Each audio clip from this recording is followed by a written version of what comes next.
What's up, you guys? Matt Mormann here with the Average Youth Podcast, the ADP. And this is just going to be a very casual kind of look at things here. It's Tuesday, September 26th here. Week 3 just wrapped up. Week 4 coming on the horizon here in just a handful of days. And I just figured, we're 3 weeks in. Now it's kind of a good time to take a look at some trends on the season. See what, we're just going to take a look at some stats, look at some things. I haven't even looked at these ahead of time, so I don't really know what we're going to come across. It's just going to be kind of doing a little bit of research here. And the things I'm mainly going to be looking at are pass and run, plays ran. So what teams are kind of throwing the ball more, what teams are running the ball more. I'm going to look a little bit here on NFL Next Gen Stats also about, some intended air yard data, some ADOT data, that kind of stuff. Is just some of the things that kind of interest me, and we'll see if there's anything that we can come away with and make any takeaways and things that matter at all. So let's dive straight into it here. I'm going to go ahead and share that screen. Let's go ahead and share screen 2 here. There we go. Make that full screen for you. There we go. So this is on the Next Gen Stats page. We'll start here. Fastest ball carrier. Look at all those Miami Dolphins up here at the top. A bunch of Devin A. Chains and Raheem Mostert's all happening there from last week. Let's go over here to where's the quarterbacks passing. One thing I'm always just interested in here is intended air yards. This is one of those stats that's not necessarily like a good or a bad stat. It just kind of helps you get a better lay of how things are happening. And you can kind of interpret from that different things for yourself. So looking at this, let's see here. Number 1, Jordan Love, 10.4 intended air yards. So that means his average pass is going 10 yards down the field, 10.4 yards down the field. That's interesting with Jordan Love because I feel like, to me personally, I feel like, yes, he has been taking some deep shots. He has been going deep, but he hasn't had Christian Watson yet. So I'm looking at Jordan Love liking to throw the ball down the field. That's probably a good thing for Christian Watson, right? Is that once Christian Watson comes back, he very much slots into a style of play that Jordan Love has been doing here with the 10.4 intended air yards. Derek Carr being right there, number 2, with also a 10. Not surprisingly, Derek Carr actually had a really deep ADOT last year, or intended air yards, as it's called on the quarterback side of things. Those are the same stats for different positions. I actually kind of prefer looking at this from Pro Football Reference. So maybe we'll hop over there, actually. Let's open up a new tab with that so we can keep that one open up for later. Let's go Derek Carr. No, not Derek Carrier. Where's his ad down here? The advanced passing is what we're looking for here. Because that's pretty similar to what it was last year. That's advanced rushing, receiving. Advanced passing, here it is. Intended air yards. Where's it out there? I know it's on there somewhere. There it is. Air yards, intended air yards. Yeah, look, it spiked up last year in Vegas. Grew a whole yard higher than his previous career high. And now for their listing, it's still at 9.0. These advanced stats sometimes are a little bit subjective here. And so you're going to see this from time to time where sites are going to be a little bit different depending on who you're looking at and what you're looking at. Like broken tackles is one of those where I've noticed a lot of times broken tackles will be different depending on what site you're using. This is on Pro Football Reference here, and they've got 9 yards per pass attempts on Derek Carr. That's interesting. That's good, though. And I think that's an interesting thing to look at for Jameis because Jameis, we know he likes to throw deep. Well, the system is also one that's letting him throw deep. Let's go back over to this tab is what I'm looking for. Deshaun Watson's up there. Tua, unsurprisingly. Jalen Hurts. It's a little bit interesting to see him that high up there on that. Who are some of the lower ones, though? Anthony Richardson at only 4.9. I'm not surprised about that one bit. I felt like he's really been just checking down when he was, through weeks 1 and 2. I think I saw he hasn't had an air yard pass over like 15 yards or maybe just one over 15 yards. He's really been kind of a short area thrower so far, which is interesting with his skill set. If he's also throwing the ball shallow, you'd think safeties would just come up and they just crowd that box, crowd close to the line of scrimmage. that could be something to look out for as the season goes on. Joe Burrow down here at 6.8 intended air yards via NFL Next Gen Stats. I'm curious to see what his has been in the past because I know he has had issues with that too high safety look. But I wonder if that, so 6.8 last year, that was when teams were really giving that too high safety look and they're really taking away the deep ball. This year is probably a combination of that plus the calf. If the calf isn't letting him throw the ball as much, get his lower body planted, he may not be able to throw the ball as deep as often. That could be having a factor to do it in there with that. Who are some of these other lower ones? Yeah, Lamar Jackson's down there, also 6.9.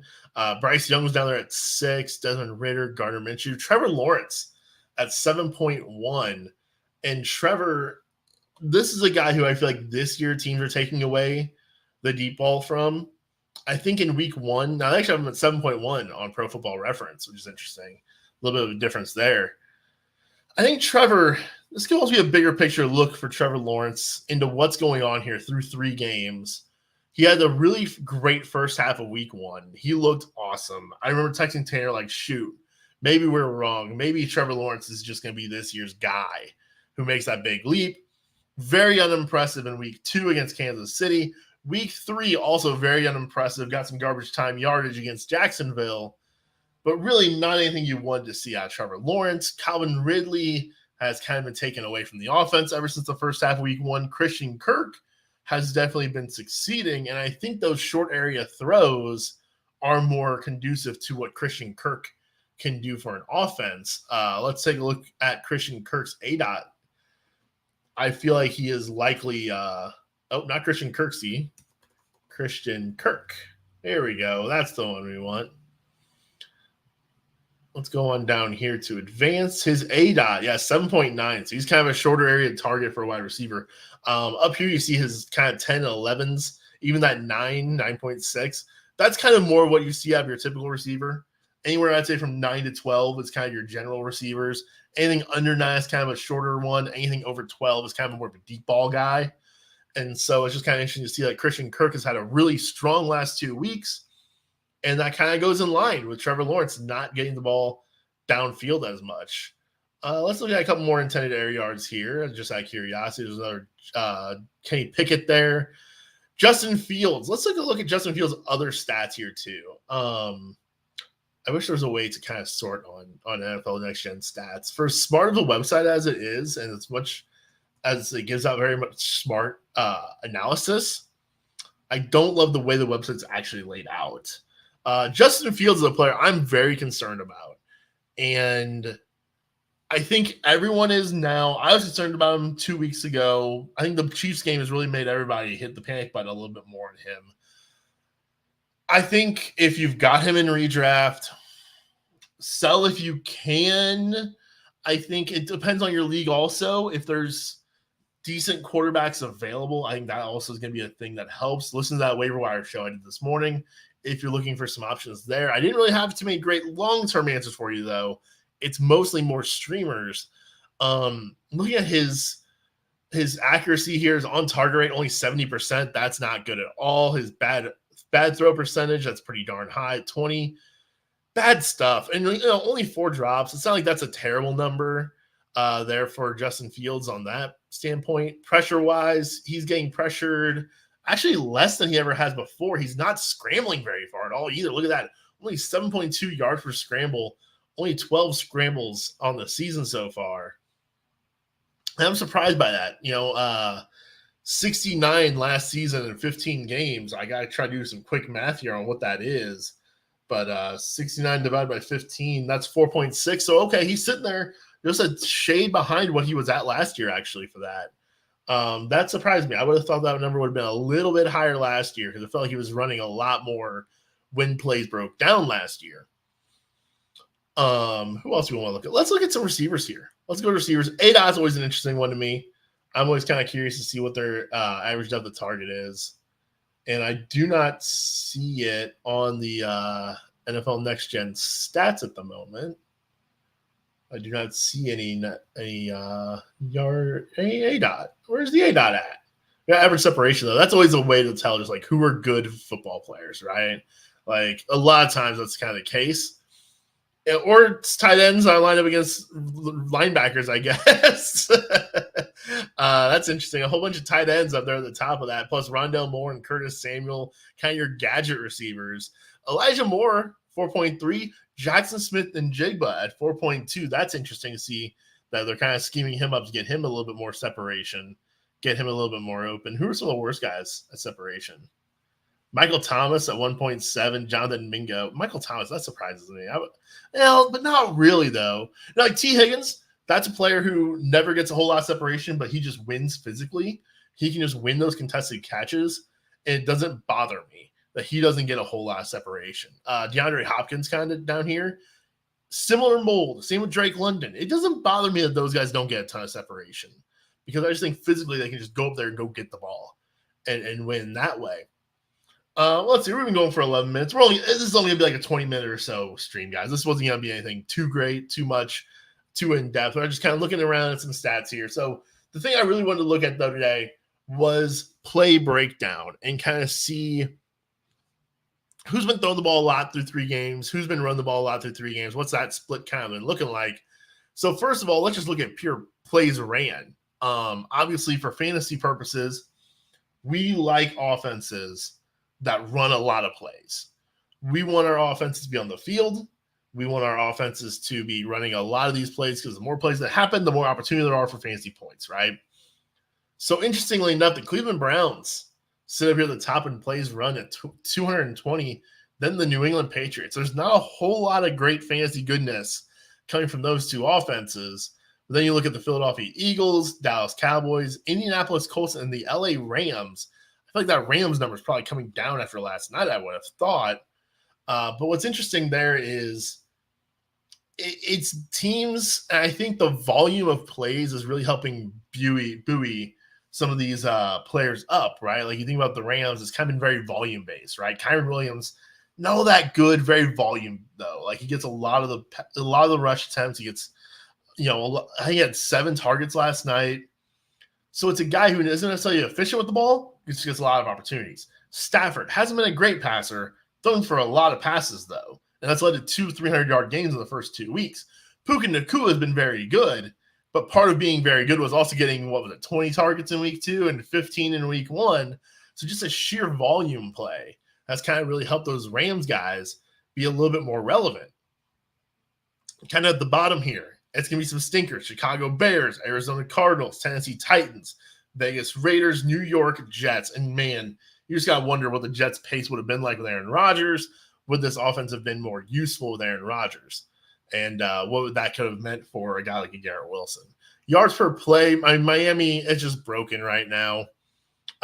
They're just a team that these stats are almost going to not even matter at this point because of what happened last week. It's such a small sample size.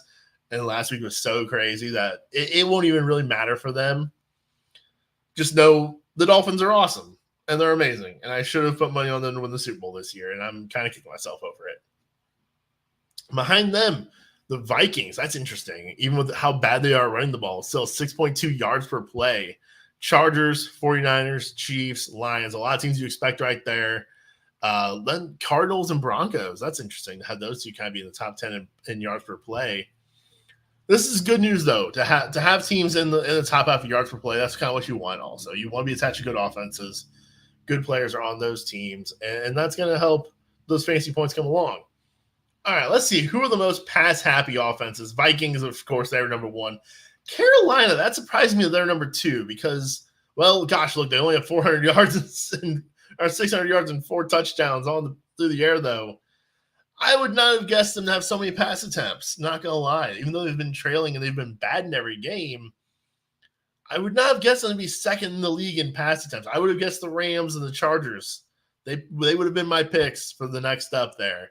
But that's interesting. It almost makes you wonder if there could be some value in the Carolina passing game moving forward. Just because of so many pass attempts, they're not going to throw for, gosh, what is that, 4.3 yards per attempt. That's really bad. I mean, that's got to be the worst, right? Oh, Cincinnati at 4.1 is actually even worse. And then Zach Wilson at 4.3. So, like, That's really bad yardage for Carolina. I have to imagine that turns around a little bit. Maybe that makes Jonathan Mingo interesting in the second half of, like if Bryce Young can get things figured out, Mingo can play a little bit more, and then Mingo was his name-o, or maybe it's a DJ Chark option for you and later on in the season. And you know what, though? This week, they play the Minnesota Vikings, and that's a terrible defense, a really bad secondary. We've seen the Vikings defense give up fantasy goodness all year. It's another boom for Andy Dalton as a streaming option. It's another boon for Adam Thielen or DJ Chark as a streaming option. I even think Hayden Hurst as a streaming option for this 1 week against the Minnesota Vikings. I think there could be some fancy goodness here on the Carolina Panthers. And by the way, I don't look at the lines, but the fact that they're both 1-2 in pass attempts, take the over on the Minnesota Vikings versus the Carolina Panthers this week. What else kind of stands out here? Anything else of note interesting? Tampa Bay. Where was Tampa Bay at? They're kind of in the bottom third now in pass attempts. That's interesting. They're kind of higher up there after the first 2 games. I guess they didn't have a whole lot of pass attempts on Monday night against Philly. Philly's kind of down there, but you expect that with someone Jalen Hurts rushing attempts on those passing plays.